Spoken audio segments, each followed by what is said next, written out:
Kim Tao's sneakers squeaked against the polished marble floor as he wheeled his cleaning cart through the towering glass doors of Nexus Technologies. The building stretched 40 stories into the soul sky, its walls lined with quantum processors that hummed like 1,000 angry bees. At 52 years old, Taiho had been cleaning these same corridors for 3 years, but tonight felt different. Tonight, the entire facility buzzed with an electric tension that made his skin crawl. The security guard, Officer Nam Jiho, barely glanced up from his screams as Taiho badged in. "Working late again.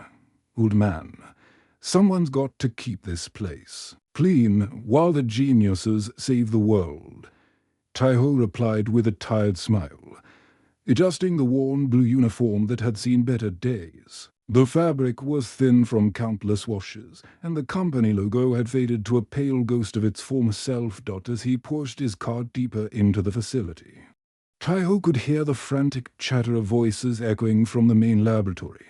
The Kepler signal had arrived exactly 1 year ago, beaming down from the Arcturus star system like a cosmic riddle wrapped in mathematics. The message had been simple enough to terrify every world leader. Solve this, and join the cosmos. Fail, and remain isolated forever. The laboratory's reinforced glass walls revealed a scene that looked like organized chaos. Dr. Park Min-soo paced back and forth like a caged tiger, his usually perfect hair disheveled and his white lab coat wrinkled from sleeping at his desk. Holographic displays surrounded him, showing cascading numbers and geometric patterns that twisted and morphed in ways that hurt to look at directly. "We have 6 months left," Dr. Park muttered to his colleague, Dr. Lee So-young, who stood hunched over a quantum computer terminal. Her fingers flew across the holographic interface, inputting equation after equation with the desperate speed of someone drowning in complexity. "If we can't solve this, the Arcturus Collective will consider Earth intellectually insufficient for galactic contact." Taiho had heard this conversation 100 times, but it never failed to send a chill down his spine. 6 months. That's all humanity had left to prove it deserved a seat at the cosmic table. The alternative was eternal isolation, watching from the sidelines as the galaxy moved forward without them. Inside the lab, 20 of the world's brightest minds sat hunched over their workstations. Dr. Rodriguez from MIT rubbed her temples, staring at equations that seemed to mock her decades of mathematical training. Professor Nakamura from Tokyo University had given up trying to make sense of the alien logic, and was now attempting to decode the signal using ancient Japanese mathematical principles. Even Dr. Volkov from Moscow, renowned for solving impossible quantum puzzles, looked defeated. "The pattern makes no sense." Dr. Choi Hyun-woo slammed his fist on the desk, causing his coffee cup to jump and spill dark liquid across his research notes. "It's like they're testing something beyond pure logic. Every time we think we've found a breakthrough, the signal shifts and becomes something else entirely." Taiho paused by the window, pretending to clean the already spotless glass he'd perfected. The art of invisibility over the years, becoming part of the background while the brilliant minds inside wrestled with problems that could reshape human civilization. His worn cloth moved in slow circles against the window as he absorbed every word, every frustrated sigh, every moment of despair. The alien signal pulsed on the main display like a living thing. It wasn't just mathematics. Taiho could see that much. Even without a PhD in quantum physics, the patterns flowed and ebbed with an almost organic rhythm, as if the Arcturus Collective had encoded something more than numbers into their cosmic tests. But what? Dr. Lee So-young suddenly straightened, her eyes wide with a new idea. What if we're approaching this all wrong? What if the signal isn't just a mathematical puzzle, but a multidimensional communication protocol? The room fell silent as 20 brilliant minds considered this possibility. Then Dr. Park shook his head. "We've tried every communication theory known to human science. The signal responds to nothing. It just sits there, waiting, judging us. Taiho had watched this same scene play out countless times. The scientists would get excited about a new approach, work frantically for days or weeks, then hit another dead end. Meanwhile, Earth's clock kept ticking toward its cosmic deadline as he moved his cart to the next section of corridor. Taiho caught a glimpse of the latest news reports on the lobby television. Protests had erupted. In major cities, worldwide, some demanded the government reveal more about the alien contact, while others insisted the whole thing was an elaborate hoax. Religious leaders proclaimed everything from the end times to humanity's divine ascension to the stars, but here in the quiet corridors of Nexus Technologies, surrounded by the desperate whispers of Earth's greatest minds, Taiho knew the truth was simpler and more terrifying than any conspiracy theory. Humanity had been given a test by beings so advanced that their simplest communication looked like impossible magic. And so far, humanity was failing. The clock on the wall showed to 47 a.m. when Taiho found himself completely alone in the corridor outside the main laboratory. The building had finally fallen silent except for the constant hum of quantum processors working through the night, their blue glow casting eerie shadows across the polished floors. Even the most dedicated scientists had gone home to catch a few hours of sleep before returning to their impossible task. Taiho should have been mopping the executive floors by now. But something pulled him back to the lab's reinforced windows. Through the thick glass, he could see the alien signal displayed on the massive main screen in all its mysterious glory. The Kepler signal pulsed and shifted like a living constellation, its mathematical sequences flowing across the display in waves of brilliant light. For the first time in months, Taiho could study the signal without the frantic energy of 20 desperate scientists clouding his thoughts. He pressed his weathered hands against the cool glass and really looked at what had stumped Earth's greatest minds for 6 months. The pattern was beautiful in a way that made his chest tight. Numbers cascaded down the screen like digital rain. But there was something else there, something that tickled the edges of his consciousness. The sequences didn't just follow mathematical logic, they had a rhythm, a pulse that reminded him of something he couldn't quite place. Taiho's mind drifted back to his childhood in the crowded streets of Seoul. 40 years ago, when survival meant reading the invisible patterns that kept you alive. He remembered being 8 years old, standing on a street corner with his younger sister, watching the flow of people rushing past. Their mother had died the year before, and their father worked 3 jobs just to keep them fed. Watch the crowd. Taiho, his sister had said, tugging on his sleeve. See how they move like music. She was right.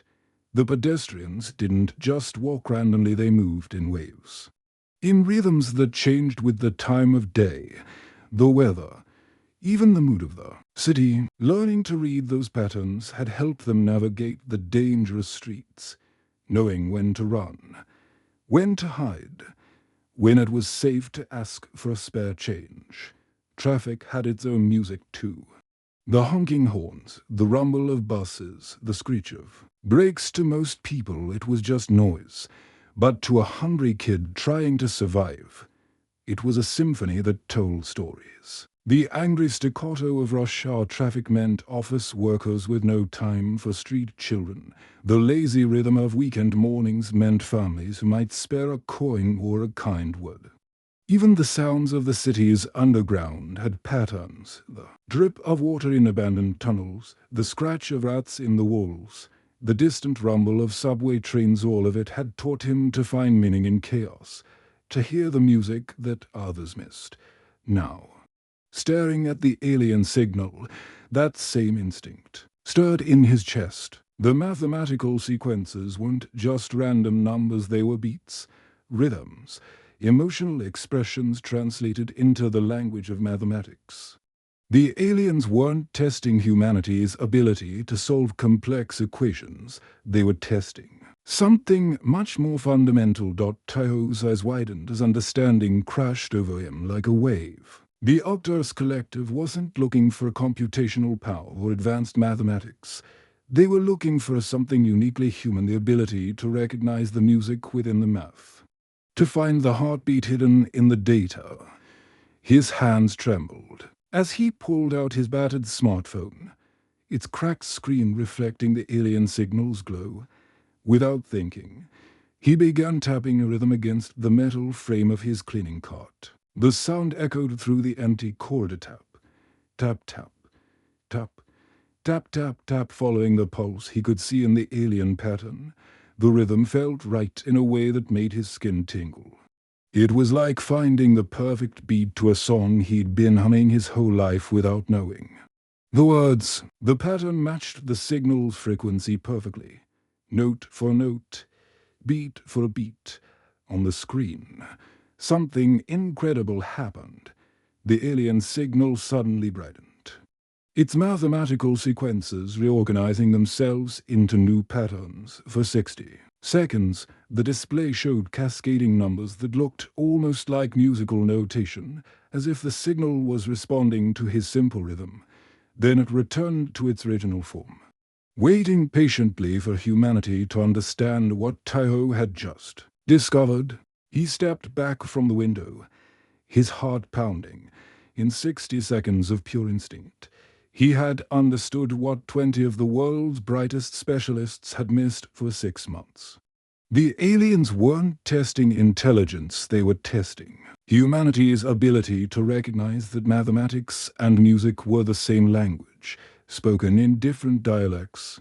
The Kepler signal wasn't a puzzle to be solved with quantum computers and advanced algorithms. It was a song waiting for someone to hear its melody, a cosmic invitation to join the universal orchestra that connected all intelligent life across the galaxy.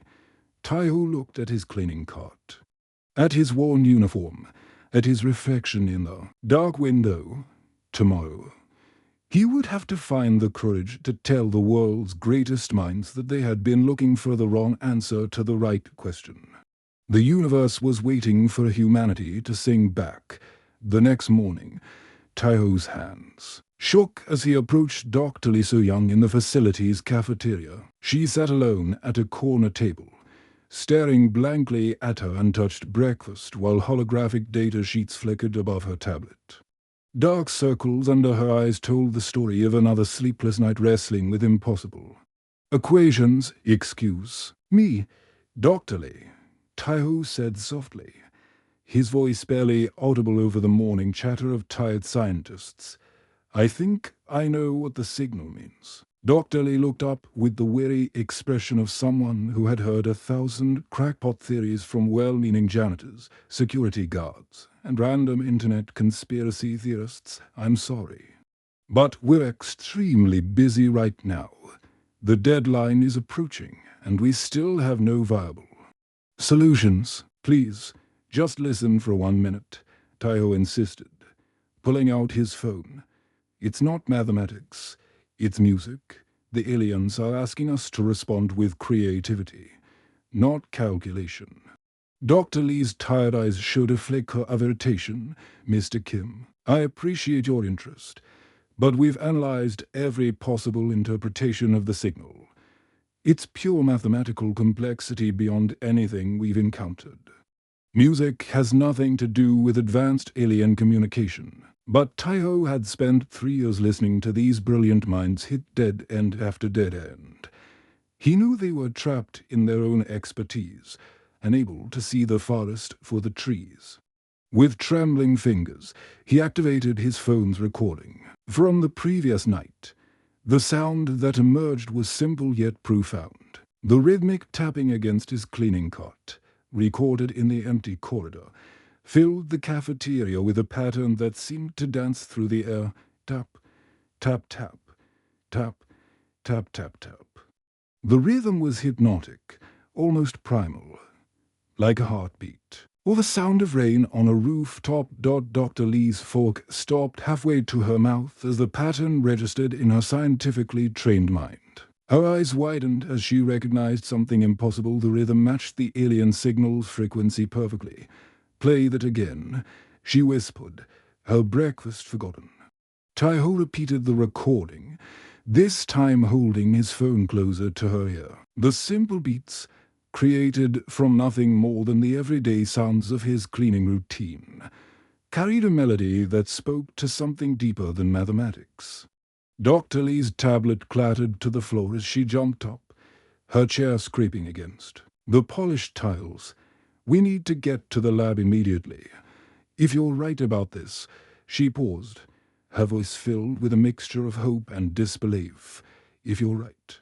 We've been approaching this completely wrong for 6 months." They rushed through the corridors, past startled security guards and confused morning shift workers. Dr. Lee's heels clicked against the marble floors in perfect sync with the rhythm still playing in T. Aho's head. Other scientists looked up from their coffee as the unlikely pair burst into the main laboratory. "Dr. Park, Dr. Chor, you need to see this right now," Dr. Lee called out, her voice echoing through the vast space filled with quantum computers and holographic displays. The 20 specialists gathered round as Dr. Lee connected Tai-Ho's phone to the main computer system. The lab fell silent except for the eternal hum of processors and the soft whisper of climate control systems. "Play the recording," Dr. Lee instructed, her hands flying over the holographic interface to display the alien signal alongside Tai-Ho's simple rhythm. The cleaning cart percussion filled the laboratory, its humble beats amplified through the facility's advanced audio systems. On the main screen, two patterns appeared side by side, the impossibly complex Kepler signal and the elementary rhythm of a janitor's discovery. Dr. Park's jaw dropped as the mathematical sequences began to align with the audio waves. That's impossible. The frequency match is perfect." Dr. Cho Hyun-woo ran advanced analysis programs, his fingers dancing across multiple keyboards at once. "The harmonic resonance is identical. How did a simple tapping pattern achieve what our quantum computers couldn't?"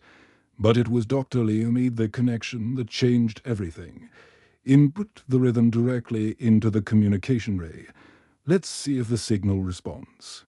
Tai-Ho watched in amazement as his humble discovery was fed into equipment worth billions of dollars. The alien signal on the main display suddenly exploded into brilliant light, its mathematical patterns reorganizing themselves into flowing, almost musical notation. "It's responding," Dr. Park shouted, his voice cracking with excitement. "The signal is alive. It's been waiting for us to answer. Not with calculations, but with creativity." The Kepler signal transformed before their eyes, revealing hidden layers of meaning that had been invisible to pure mathematical analysis. The patterns flowed like a cosmic symphony, each sequence building on the last in a harmony that spoke to something fundamental about the universe itself. Dr. Lee turned to Tai-Ho, her eyes bright with tears of relief and wonder. "You've solved it. In 1 minute. You understood what we couldn't grasp in 6 months. The aliens aren't testing your ability to compute, they're testing your ability to create. To find music in the mathematics."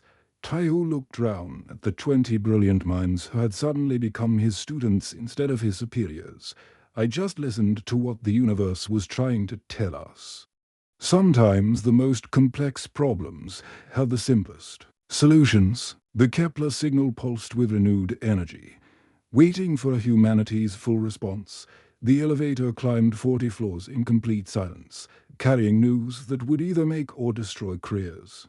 Dr. Park Min-soo clutched the data pad containing Tai-Ho's breakthrough, his knuckles white with tension. Beside him, Dr. Lee So-young stared at the floor numbers climbing higher, knowing that the next few minutes would determine not just their company's fate, but humanity's place in the cosmos. CEO Kang Ji-hoon's executive office occupied the entire top floor of Nexus Technologies, its floor-to-ceiling windows offering a panoramic view of Seoul's sprawling skyline. The morning sun cast long shadows across the polished conference table where 12 board members sat in their expensive suits, their faces reflecting the same concern that had kept them awake for months. The breakthrough is confirmed, Dr. Park announced as he entered the room, his voice steady despite the magnitude of what he was about to reveal. The Kepler signal has been solved. We have our answer. Board member Yoon Hae-jin leaned forward, his eyes gleaming with the possibility of triumph. Excellent. Which of our teams made the discovery? Dr. Rodriguez's quantum computing division, Professor Nakamura's mathematical analysis unit. Dr. Park exchanged a glance with Dr. Lee. Actually, the solution came from Kim Tae-ho. The room fell silent. Several board members looked confused, clearly not recognizing the name. Kim Tae-ho. Board member Shin Dong-wook frowned. Which department is he from? I don't recall that name from our research divisions. He's our night janitor, Dr. Lee said quietly, her words dropping into the silence like stones into still water. The reaction was immediate and explosive. Board member Yoon Hae-jin shot to his feet, his face flushing red with anger. Are you telling me that a janitor solved the greatest puzzle in human history while our million-dollar research teams failed? That's exactly what I'm telling you, Dr. Park replied, maintaining his composure despite the hostile stares surrounding him. Kim Tae-ho understood something we all missed. The signal isn't just mathematical, it's musical. He solved it by recognizing the rhythm, the heartbeat within the data. CEO Kang Ji-hoon remained silent, his fingers steepled as he processed this information. At 55, he had built Nexus technology from a small startup into a global quantum computing empire. Every decision he made affected thousands of employees and millions of shareholders. But this decision would affect the entire human race. Sir, we can't let a janitor take credit for solving the greatest puzzle in human history. Board member Yoon Hae-jin argued, his voice rising with desperation. Think about our stock prices, our government contracts. If word gets out that our cleaning staff succeeded where our scientists failed, we'll be the laughingstock of the scientific community. Other board members nodded in agreement, their faces reflecting the same corporate anxiety. The media will have a field day, board member Kim Soo-young added. Our competitors will use this to destroy our reputation. We need to control the narrative. We can claim it was a team effort, suggested board member Park Hyung-sik. Say that Mr. Kim provided valuable observational data that our scientists used to complete the solution. Keep him involved, but maintain the proper hierarchy. Dr. Park Min-soo's jaw tightened with anger. You want to steal credit from the man who just saved humanity.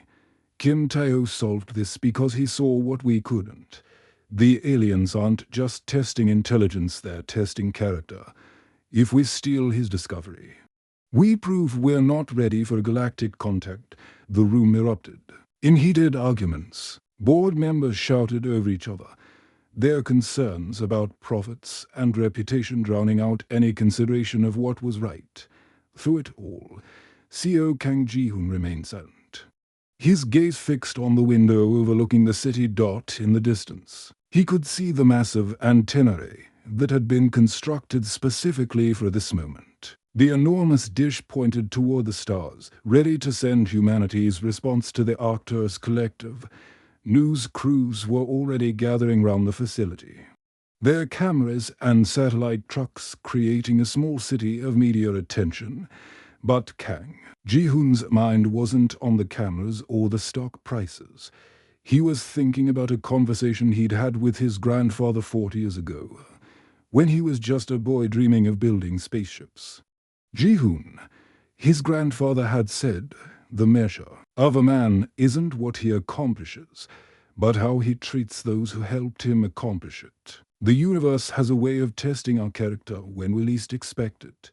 The arguing continued round him, but Kang Ji-hoon's decision was already made. He stood slowly, his presence commanding immediate silence from the heated board members. "Gentlemen, ladies," he said, his voice carrying the authority of someone who had spent decades making impossible decisions. "I understand your concerns about the company's reputation, but I've spent my entire career building Nexus technologies on the principle that innovation comes from unexpected places." He walked to the window, his reflection ghost-like against the city skyline. Kim Tae-ho didn't just solve an alien puzzle. He reminded us that wisdom doesn't require a degree or a corner office. Sometimes the most profound discoveries come from the people we overlook, the voices we don't hear. The decision he made in the next few minutes would define not just his company, but humanity's future among the stars. The Arcturus Collective was watching, waiting to see what kind of species they were dealing with. "Call a press conference," he said finally, turning back to face his board. "Kim Tae-ho will represent Earth's response to the aliens. It's time the universe saw humanity's true strength."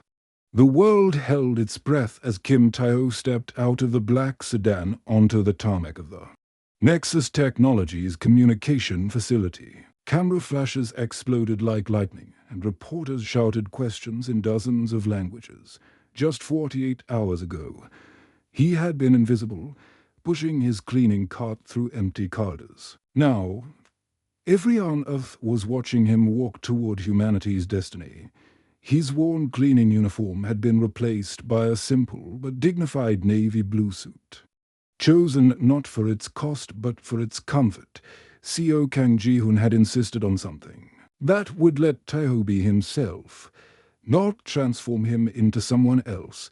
The janitor who had solved the impossible puzzle needed to remain the janitor who had solved it.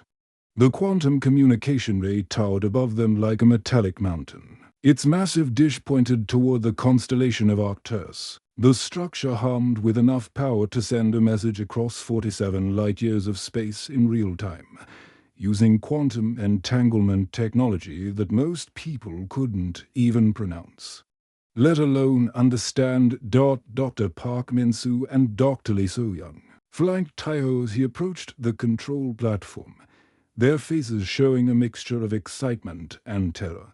They had spent 6 months failing to solve the Kepler signal, and now they were about to watch a night janitor represent their entire species to an alien civilization. "Are you ready?"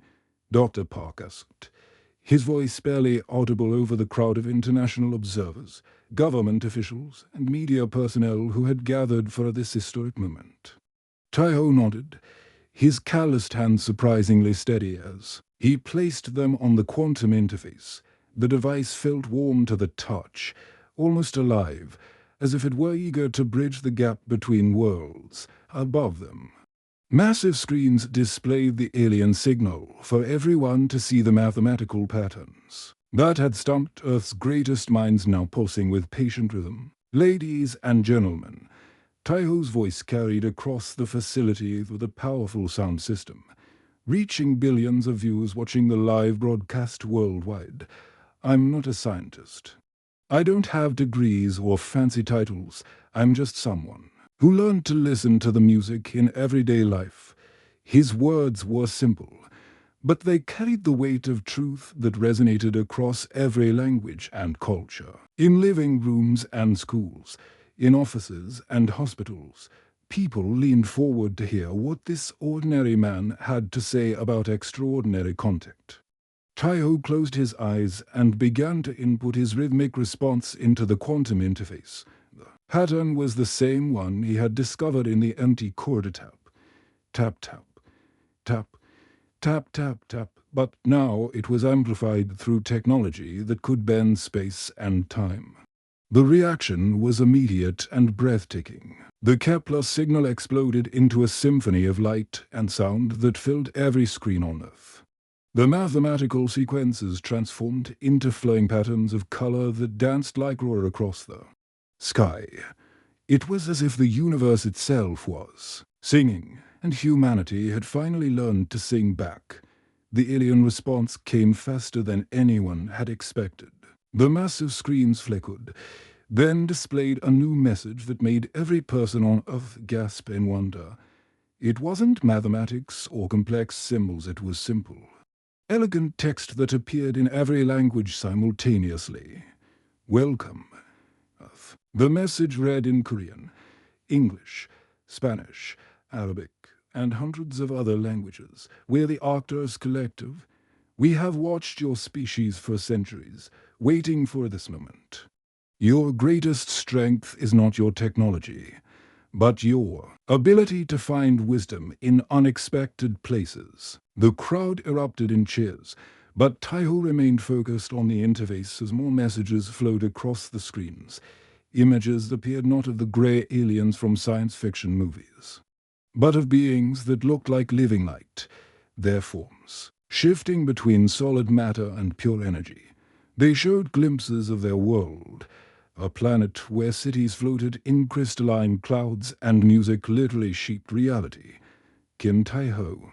The message continued, singling him out from the billions. Watching, your discovery proves that Earth is ready to join the galactic community. You understood what your scientists could not, that the universe speaks in rhythms, not just equations. You will serve as your planet's first galactic cultural ambassador. The implications hit everyone at once. Humanity wasn't just being welcomed into space, they were being invited to join a community of intelligent species that spanned the galaxy.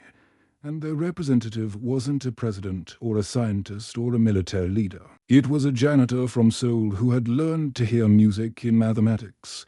Seo Kang Ji-hoon stepped forward, his own eyes wet with tears of pride and wonder. He extended his hand to Tai-ho, and their handshake was captured by 1,000 cameras. The universe needs more people who can hear the music in the mathematics, he said, his voice carrying across the facility as the alien messages continued to flow, showing glimpses of technologies that could heal planets and civilizations that had existed for millions of years. Tao smiled. He thought of his younger sister, who had taught him to see patterns in crowds 40 years ago. He thought of his cleaning cart, still sitting in the Nexus Technologies supply closet. He thought of all the invisible people who kept the world running while others took credit for their work, from the streets of Seoul to the stars themselves. He had proven that humanity's greatest discoveries come not from those with the most resources, but from those with the most heart. The quantum janitor had become humanity's bridge to the cosmos, and the universe was singing his song. The first ships from the Arcturus Collective were already on their way to Earth, carrying ambassadors who were eager to meet the species that had finally learned to dance to the cosmic rhythm. Humanity's greatest adventure was just beginning. The end.